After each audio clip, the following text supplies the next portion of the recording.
আসসালামু আলাইকুম। বাংলাদেশ বেতার, গোপালগঞ্জ। খবর পড়ছি এস এম শাহরুজ্জামান।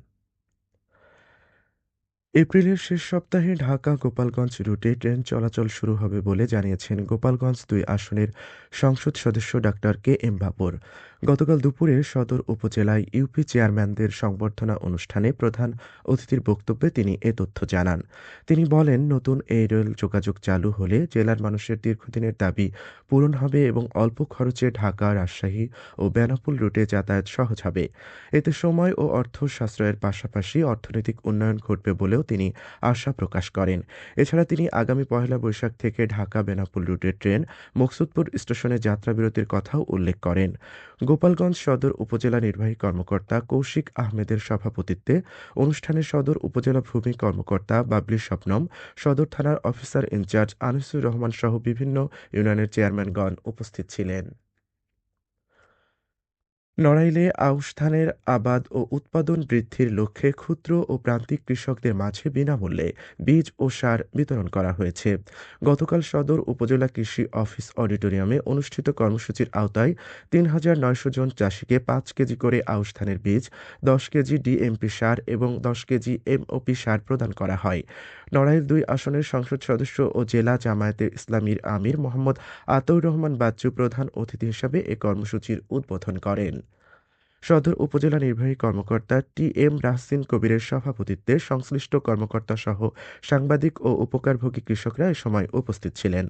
কৃষি বিভাগ জানিয়েছে, এ প্রণোদনা কর্মসূচির মাধ্যমে আউশ ধানের উৎপাদন আরও বৃদ্ধি পাবে বলে আশা করা হচ্ছে। নড়াইলে বাংলা নববর্ষ ১৪৩৩ উদযাপন উপলক্ষে শিশুদের অংশগ্রহণে রচনা ও কুইজ এবং চিত্রাঙ্কন প্রতিযোগিতা অনুষ্ঠিত হয়েছে। গতকাল জেলা সরকারি ও গণগ্রন্থাগার মিলনায়তনে আয়োজিত প্রতিযোগিতায় বিভিন্ন শিক্ষা প্রতিষ্ঠানের শতাধিক শিক্ষার্থী অংশ নেয়। এতে বিশেষ চাহিদা সম্পন্ন শিশু ও শিশু শ্রেণী থেকে দ্বাদশ শ্রেণীর শিক্ষার্থীরা ৩টি বিভাগে অংশগ্রহণ করে। জেলা সরকারি গণগ্রন্থাগারের পরিচালক মোহাম্মদ মনিরুজ্জামান এবং জেলা তথ্য অফিসার মোহাম্মদ রুস্তম আলী সহ অভিভাবক ও সংশ্লিষ্টরা এ সময় উপস্থিত ছিলেন। আয়োজকরা জানান, এমন আয়োজন শিশুদের সৃজনশীলতা বিকাশে গুরুত্বপূর্ণ ভূমিকা রাখবে এবং নতুন প্রজন্মকে বাংলা সংস্কৃতির সাথে সম্পৃক্ত করবে। গোপালগঞ্জের কোটালীপাড়া উপজেলার কলাবাড়ী ইউনিয়নে ভেজাল গুড় তৈরির অপরাধে চয়ন সরকার নামে এক ব্যক্তিকে ৫০,০০০ টাকা জরিমানা করা হয়েছে। গতকাল উপজেলা নির্বাহী অফিসার ও ভ্রাম্যমাণ আদালতের নির্বাহী ম্যাজিস্ট্রেট সাগুপ্তা হক অভিযান চালিয়ে এ জরিমানা করেন। এ সময় ১৫ মণ ভেজাল গুড় পানিতে ফেলে ধ্বংস করা হয়। এ ব্যাপারে একটা মামলা দায়ের করা হয়েছে। গোপালগঞ্জের কোটালীপাড়া উপজেলায় পুকুরে ডুবে অর্ণব রায় নামে ২ বছরের এক শিশুর মৃত্যু হয়েছে। গতকাল দুপুরে রাধাগঞ্জ ইউনিয়নের নারিকেলবাড়ি গ্রামে এ ঘটনা ঘটে। নিহত শিশুটির বাবা জানায়, পরিবারের সদস্যদের অজান্তে খেলতে খেলতে শিশুটি বাড়ির পাশের পুকুরে পড়ে যায়। পরে খোঁজাখুঁজির এক পর্যায়ে তাকে পানিতে ভেসে থাকতে দেখা যায়। পরে তাকে উদ্ধার করে কোটালীপাড়া উপজেলা স্বাস্থ্য কমপ্লেক্সে নেওয়া হলে কর্তব্যরত চিকিৎসক তাকে মৃত ঘোষণা করেন। এখন শুনুন কৃষি সংবাদ।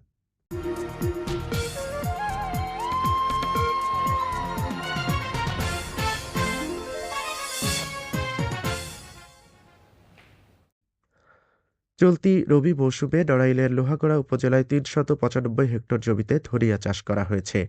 উপজেলা কৃষি সম্প্রসারণ অধিদপ্তর জানিয়েছে, মৌসুমে উপজেলায় ৪৯৭ মেট্রিক টন ধনিয়া উৎপাদনের লক্ষ্যমাত্রা নির্ধারণ করা হয়েছে। এদিকে ধনিয়া চাষের জন্য উপজেলা কৃষি সম্প্রসারণ অধিদপ্তর কৃষকদের মাঝে প্রয়োজনীয় বীজ, সার ও কীটনাশক সহ কৃষি উপকরণ সরবরাহ করেছে। এছাড়া সরকারি ও বাণিজ্যিক ব্যাংকগুলো কৃষকদের মাঝে প্রয়োজনীয় কৃষি ঋণ বিতরণ করছে।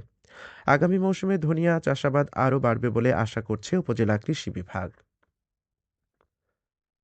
খেলার খবর ফুটবল।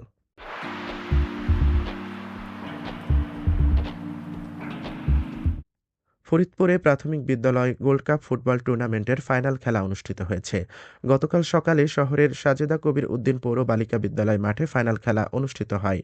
মেয়েদের বিভাগে মহিম সরকারি প্রাথমিক বিদ্যালয় ২-০ গোলে ঝিলাটুলি সরকারি প্রাথমিক বিদ্যালয়কে পরাজিত করে জয়লাভ করেছে। অন্যদিকে ছেলেদের বিভাগে আলিপুর শিক্ষা কেন্দ্র বিদ্যালয় ২-০ গোলে আলিপুর সরকারি প্রাথমিক বিদ্যালয়কে পরাজিত করে চ্যাম্পিয়ন হওয়ার গৌরব অর্জন করে।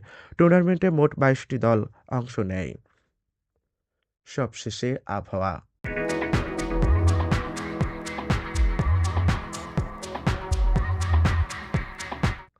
আজ বেলা ১টা পর্যন্ত আবহাওয়ার পূর্বাভাসে বলা হয়েছে দেশের অভ্যন্তরীণ নদীবন্দর সমূহের জন্য কোনো সতর্কবাণী নেই এবং কোনো সংকেত দেখাতে হবে না। খবর শেষ হলো। আমাদের পরবর্তী খবর প্রচারিত হবে সকাল ১০টা বেজে ৩০ মিনিটে বাংলায়।